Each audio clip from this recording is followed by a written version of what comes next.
Been to Tom's studio? No, I haven't. But it looks a lot like an abortion clinic.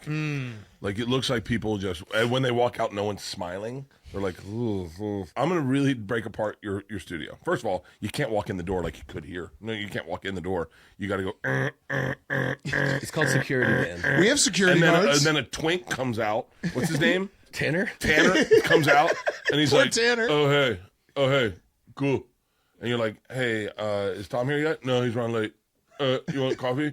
Reed's got your coffee. And you're like, cool, Tanner. And then all the branding is so that you know Tom isn't racist. It's just black people painted everywhere. Like, it is. What is it, Kobe Bryant? He's never watched a fucking Lakers game in his life. He's got a mural of Kobe Bryant. And then some Latina chicks, right? Dude. It's like Tom grew up in L.A. as a cholo. And then everyone's scared. You ever go into a rescue? Everyone's scared. You walk into a rescue place where they rescue puppies, and the puppy's like, that's Annie. Zolo's like, I don't want to touch. That's the whole fucking place. Okay, first of all, you know what his fucking place is like, right? I mean, I assume it's just his house, and he makes everyone go there. Well, it's a house that Not far off. Yeah. it's a house that is like where yarn collectors get together and talk about, you know what I mean? Like, I just farted. it is such a fucking chick hang. It is the They would first of all, if they even visited, It's like your a Portlandia offices, sketch. Oh no! If they visited here, they would basically sue you guys for SA, just for existing. They would exist sue you. It's a bunch of broads just sitting around being like, I think it's a good idea. And you're like, I'm like, how do you fucking do this, dude? There is no reason for robots to be shaped like humans.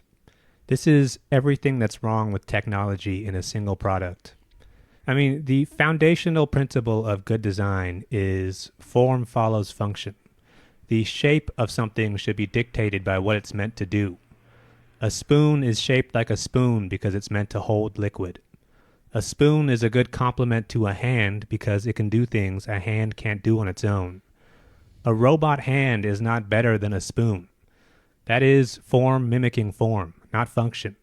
It's complexity for its own sake.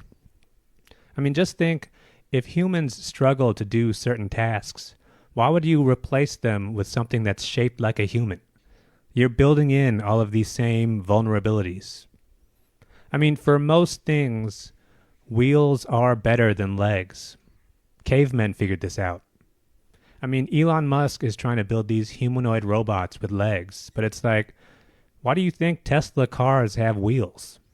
I mean, technically, you could build a car that ran on legs, but why would you?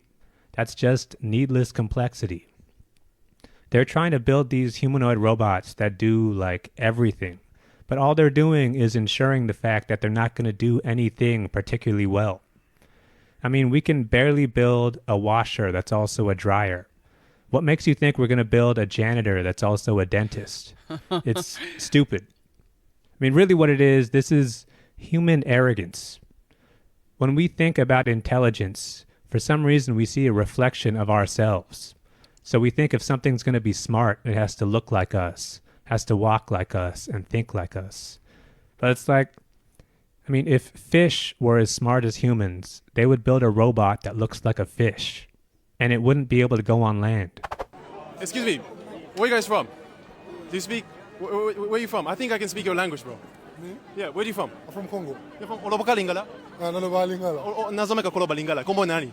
Kombo lang Daniel. Daniel. Daniel. Oloboka Minoko Mitsusu? Français, anglais, japonais. Japonais. 日本語もできるんですか？日本語もできるよ。マジで？おそらくもさらにナビなよ。Nabeta basket. Basket. Basket. You speak Igbo? I speak Yoruba. Yoruba, okay. Yeah. Nibo litiwa? Kilonshele. I'm a Nigerian, you know, so I came from Nigeria. Bambara? Ini sagoma? Ini That tele? is impressive, sir. How do you learn all this language? Question, how do you learn all this language? That's the question. Ingala eza munoko kitoko. Yeko la Eza koloba. monoko kitoko ya. Oui, oui, eza monoko kitoko. Kona yo monoko nini ezoreka kitoko na mokili? Lingala. Lingala. My man, I love Lingala, bro. You need to go to Africa now. Which part of Africa should I Go to Nigeria. Nigeria. Go to Nigeria, go to Senegal, go to Mali, Mali. You have to go to Africa. If you learn the language, you need to go there. You need to visit right there. Amazing. Yeah, I'm serious. You speak Japanese too? He's like, sir, you have the key. You have the password. You know how to get in there. You need to go. And just to ask him that question, how did you learn all these languages? Because some people don't even learn one language. I would love to learn a language, but to be that fluent in that many languages, that guy is looking at him like, wait a second. How did you learn all of those? How do you know that? And because you do know all of those, you should really go travel to where that you could speak those fluently. This is very beautiful. Japanese. やばい。日本語めっちゃうまいです。全然マジのうまいだよな。みんななんか日本住んでるだから日本語喋る。バスケット選手。バスケット選手。バスケット選手。バスケット選手。センターで。それはセンターではない。センターで。センターではない。なんかそう3ポジションと4ポジションはできる。Oh my Thank gosh, you so much. guys. All right, thank you. Okay, thank you so much. Right? Bye. Thank you. Bye. How you doing, man? Good. What's just gonna show my you a little favorite trick. store? I saw you looking at this. I'm recording right now. I do YouTube and stuff, and I teach people tricks. But $7 a pound, eye around. Just go ask them for the whole one. $5 a pound. Oh, jeez. Yeah. Always. Any of these. Just all you got to do is go back there and just say, "Hey, can I get an eye of round untrimmed?" Okay. And then you want that anyway because that's all the flavor. They trim it right off of there. Thanks so much for the... All these things back Yes, here, sir. you can ask That's them good for hack. them whole, and you'll save money. And then, yeah, that's what I teach people to break all this stuff down, save money, man. Yeah, no problem. And then these chuck eyes, like Tell me right about 'em. here, this is going to be the buy that most often. similar cut to a ribeye. Okay. So one piece off the chuck, you're always going to find like a piece of gold. So these ones are pretty ugly looking, but when you find Don't the you call glory, it's basically like getting a ribeye. Oh, here's Rib. one.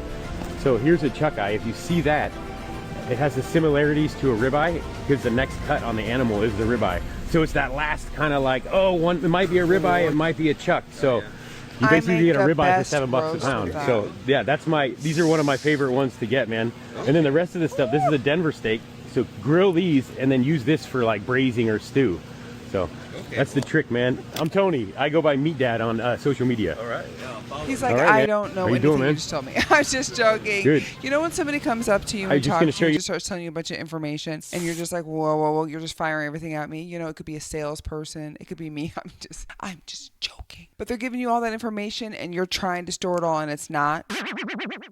It's just not clicking. This guy is going through price points, how to order the meat, what's the best way to order the meat. And the guy's like, you lost me on the first 2 steps. But that is really good too, because that's a good thing to know. I didn't realize that you can go back to the butcher and say, hey, I want this in the larger portion. And you would save more money on that because you get the cheaper. You get the cheaper when you don't have everything prepared for you, right? Convenience, you pay for convenience. And things are already expensive too. I'm not going to rant about it too long because it's totally not on topic. But I was at Costco the other day, and 2 fillets of salmon, which I could typically get anywhere from $23 to $27, is now $50 to $54. Just saying. I'm just saying. Like, it's so this guy going to people in Costco and trying to tell them better ways to save money on their meat. I can absolutely understand it, and I can get behind it, but I feel like he needs to slow it down or have maybe little brochures for people on how to do it. This doesn't make any sense. See if you can figure it out. It's called Einstein's rock paradox. In this grid, there are 6 sweets on each side. 1, 2, 3, 4, 5, 6. 6 this side, 6 this side, 6 this side, and 6 down at the bottom there. I've got 4 extra sweets in the middle. Watch what I do. I add this sweet onto this side and move this sweet over to here. But we still have 1, 2, 3, 4, 5, 6 sweets this side, 6 sweets at the top, 6 here, and 6 down at the bottom. I'll add another sweet into the grid. We put this sweet here and move this sweet over to here. We still have 6 this side, 6 along the top, 6 down this side, 6 along the bottom. You better stop. I'll add a third sweet into the grid to here. I move this sweet to there, and we still have 6 this side, 6 along the top, 6 down this side, 6 along the bottom.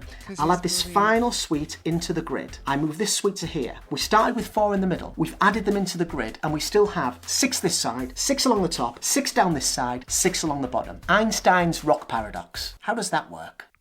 I'm going immediately to the comments to them. Oh my gosh. Many people don't understand what's going on in this video. Let me explain this to you so it is clear. The shared squares are all reduced by 1. Very common sense. You're adding 1 and moving the 1 to the square that only gets counted once and not twice. Genius. That's what some of the comments are saying. I'm still over here trying to peel open a roll of toilet paper without ripping open. love it. I love it. Right now, I am deep inside a Chinese cockroach factory. Don't believe me? Take a look. Don't shake it up. Don't shake it up. This is a major industry where millions of cockroaches are bred and sold each year. And it's terrifying. Cockroaches, leeches, snake skin, pangolin scales. All these and thousands more are ingredients in traditional Chinese medicine, a healing system that's been practiced for thousands of years. That is going to give me a fever dream. Today, I'm setting aside my preconceived notions on a mission to understand how this ancient tradition really works. Is this snake? From the surprising use of slimy leeches No, this is disgusting. to the mass farming of millions of cockroaches. Oh God, they all left.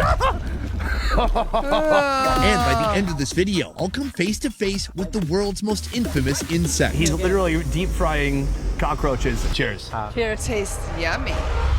Right now, I am deep inside a Chinese.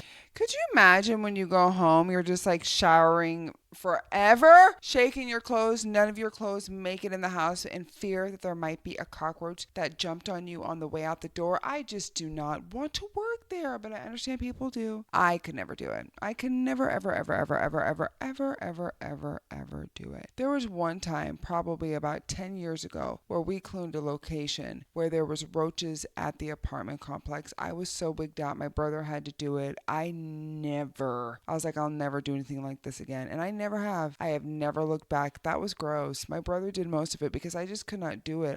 And the poor guy, his entire building, he probably had, I would say, like 20, 25 units in that place. And he said that the roaches were just spreading and they were going through the cabinets and through the piping and they were going from one place to the next. The place was infested. It was horrible. And they were not big like that. They were not big like that. I just can't imagine working there. Those poor people.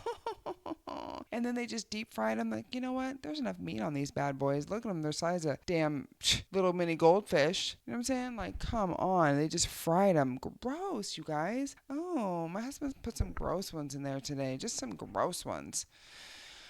I'm going to shake that one off. I appreciate you so much for watching this with me.